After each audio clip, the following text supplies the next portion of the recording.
Hi, it's Rich Tarani. Thanks for watching. We're in our studio in Norwalk, Connecticut, and on our program today is Kevin Goodman.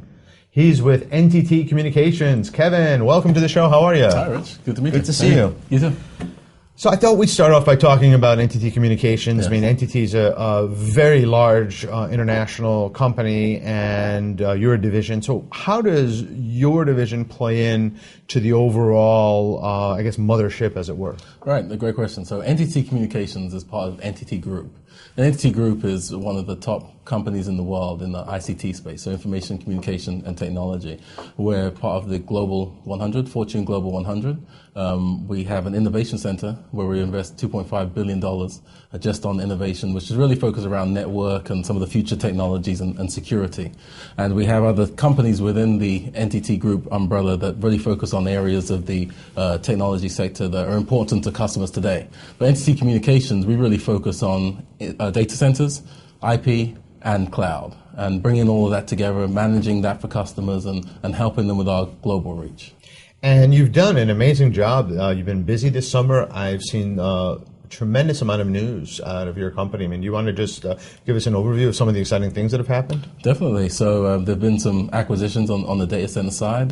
We've announced some of the new build-outs that we have, but we've also put a big focus on the channel itself. And we've been known as a player just in the space itself for quite some time now in technology, but for channel, we've really started to focus on that starting last year. In September, we launched the Channel Partner Program, and we said that we hope to bring on the top partners within the next year and a half or so. And so our target was 15 partners, and we're happy to announce that we've got 10 already signed today, and we're continuing to build momentum.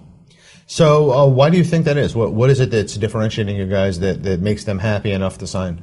I think that when you look at the top partners in the industry, there are a couple of things that they need to see in order for them to sign up or really get behind a carrier or a provider. And one of those things is making sure that they have a channel-friendly executive team. And I think that NTT did a good job in building a team that included folks that were really recognized within the industry. So that brought a comfort level to the master agents, the MSPs, and the VARs who are out there.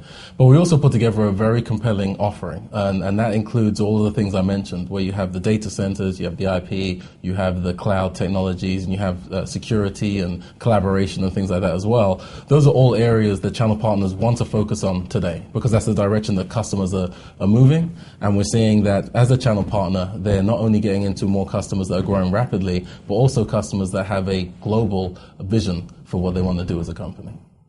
And that's really a strength. I remember talking to your company years and years ago when Pandora Music started to do well and become a player on the scene, that they were one of the companies using your network because it just had superb international connectivity. Right. I think that we're starting to see that more and more with the Internet of Things and the fact that we have a lot of disruptive companies out there. There are companies that look to us who are established, who say, this is someone who's been around for a long time.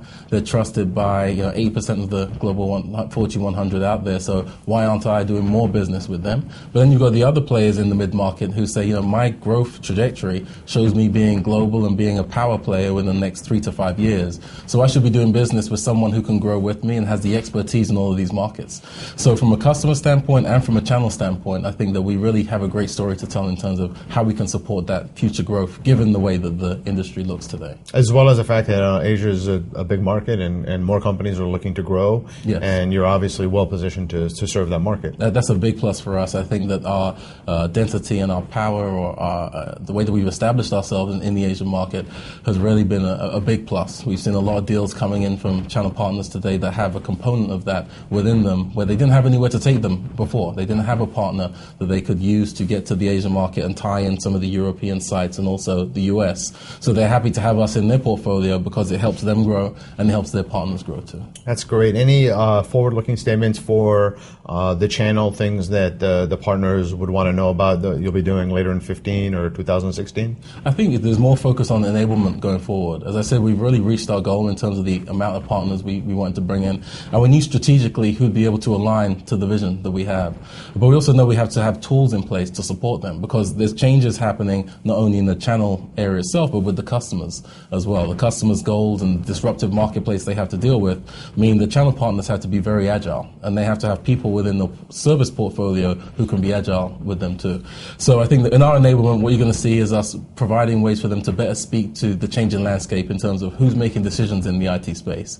Used to be just the CTO or the CIO mostly driving the conversations. Now we're seeing the CMO and others in the C-suite getting more involved in those conversations. So as a channel partner, if you're only speaking to the CIO or the CTO, how do you expand that conversation? How do you understand the challenges that those other people in the C-suite have, and how do you start to bring them into your network? So that's part of the training we'll do. Also training them across our whole solution stack. I think there's a huge opportunity for us to shepherd them into many other opportunities they didn't have on the table before. So how do you tie together the data center play with the network play with the cloud and security and everything else? So it's a different type of proposal instead of just going after one area of the customer's need.